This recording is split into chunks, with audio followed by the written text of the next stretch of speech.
Hola chicos, ¿qué tal? Vamos a ver las civilizaciones mesoamericanas y las andinas. Yo soy su maestro Octavio García de sexto grado. Esperemos que esta información sea útil para su vida. Bien, recuerden que el ser humano es inteligente por naturaleza y esto hizo que desarrollaran unas culturas súper fantásticas.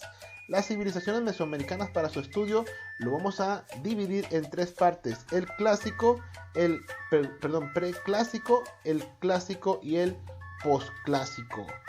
Bien, y para entender un poquito más esto, fíjense, el preclásico fue del año 2500 antes de Cristo al 200, aquí es después de Cristo, ¿sí? Y la cultura que se desarrolló fue la cultura olmeca. Ahora escúchame bien, a la cultura olmeca le tocó comenzar las bases, los cimientos de las demás culturas. Por eso se le llama la cultura madre, porque a través de ella se desarrollaron muchas técnicas de construcción, la escritura, la cerámica, y eso ayudó a que las demás culturas también se desarrollaran. También tenemos el clásico, y aquí fue donde se desarrollaron más culturas, fue lo fuerte de nuestras civilizaciones. Bien, y finalmente tenemos el posclásico ya al final, aunque fueron alrededor de 700 años, pero ya fue una decadencia, poco a poquito se fue decayendo ya nuestras culturas hasta llegar a la conquista. Muy bien, aquí lo vamos a ver en una línea del tiempo para entender un poquito más. Fíjense, fue del 2500 hasta el 200 después de Cristo, del 200 al 900 y del 900 al 1520.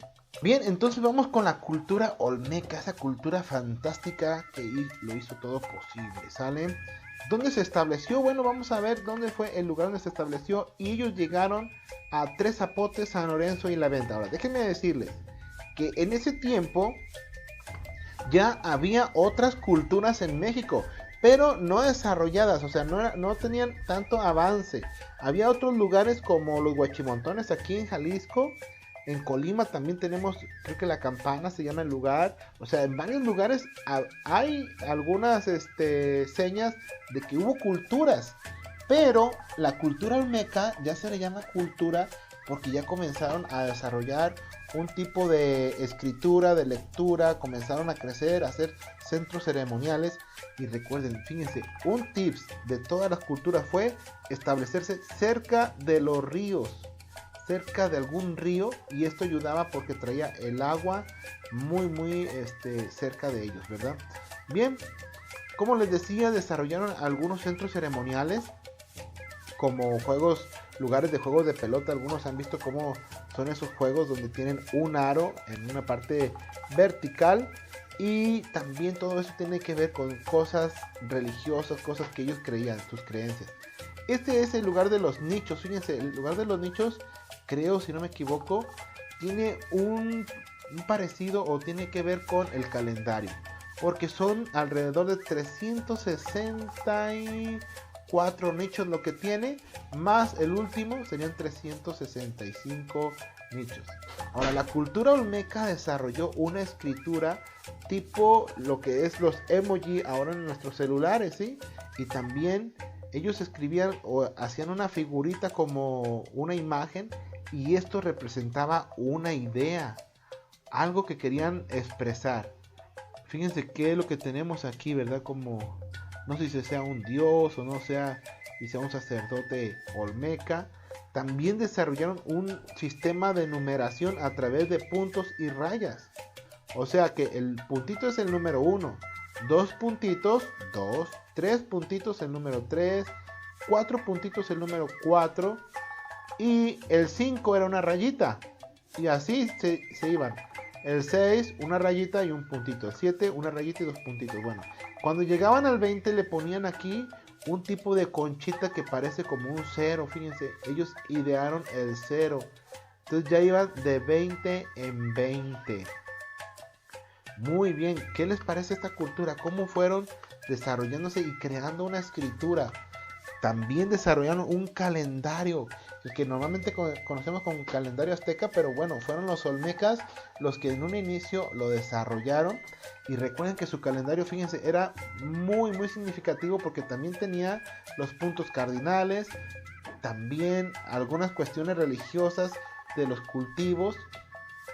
Y hablando de los cultivos, ellos desarrollaron lo que son las chinampas. ¿Qué son las chinampas? Bueno, las chinampas era una estructura arriba de un lago.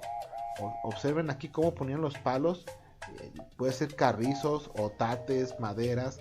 Y después entrelazaban algunas palmas o algunas especie de fibras de maguey, no sé, o algunas sogas que hicieron con este. Después del lodo que había en el lago le ponían la parte de arriba haciendo como una cama. Y ahí sembraban sus hortalizas y el maíz. Y a través de la selección comenzaron a tener productos mejores, mucho más grandes. Y esto hizo que ya no se necesitara muchas personas para tener mucho producto. Así que comenzaron a dividirse los trabajos. O sea que unos ya eran trabajadores de alfarería, cestería, los cestos, y también había agricultores. Entonces había los cazadores, había los pintores, y ahora sí había grupos diferentes. Recuerdo que también había escuela, pero los principales encargados de la educación de los hijos eran los mismos papás.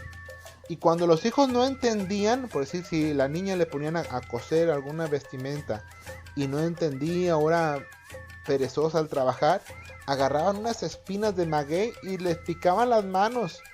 A los hijos los metían en cuartos y quemaban chile seco, imagínense el olor, con tal de ver si eran fuertes y también como castigo. Entonces, ahorita estamos en la gloria, ¿verdad? Pero antes era muy estricta la disciplina. Bien, hacia el año 400 antes de Cristo, los centros olmecas comenzaron a ser abandonados, aunque no se sabe por qué. Yo quiero imaginarme, fíjense que a lo mejor alguna pandemia, alguna enfermedad, algún fenómeno natural como un sismo, a lo mejor vieron una señal en el cielo como un lucero o un cometa o algo, y alguien, ¿saben qué? Va a pasar una situación difícil, pues vámonos de aquí, y ellos prefirieron dejar todo, ¿verdad? Bueno, eso es lo que yo me imagino, pero como dice ahí, nadie sabe por qué dejaron los centros ceremoniales. Bien, y aquí vamos a ver el código, chicos. El código secreto es poner su nombre. En mi caso, mi nombre es Octavio García Martínez. Y ustedes, bueno, yo nací el 19 del 4 del 83. Y el código que va a ser, van a escribir su nombre. Van a poner Octavio, bueno, yo voy a poner Octavio 1904. Sí, este va a ser el código. Entonces ustedes háganlo con su nombre y el día y el mes de su nacimiento, ¿sale? Bueno, esto fue parte de la cultura olmeca. La verdad que hay mucho que decir y mucho que aprender de ellos. Tenían códices también, códices sobre medicina herbolaria. Tenían, bueno, la invención del número, el calendario, sus escritos, lo que ellos han aprendido de la naturaleza. Entonces, sus dioses para ellos eran politeístas, es decir, que tenían muchos dioses. Si tenían el dios de la lluvia, es decir, que comenzaron ellos un sistema religioso en base a las imágenes o ídolos, ¿sí? Bueno, hay mucho que aprender de ellos. Y ánimo, chicos, pues ahí está una cabeza olmeca y hay que echarle ganas para no tener una cabeza olmeca, o sea, no ser duros de cabeza. Que estén muy bien. Hasta la próxima.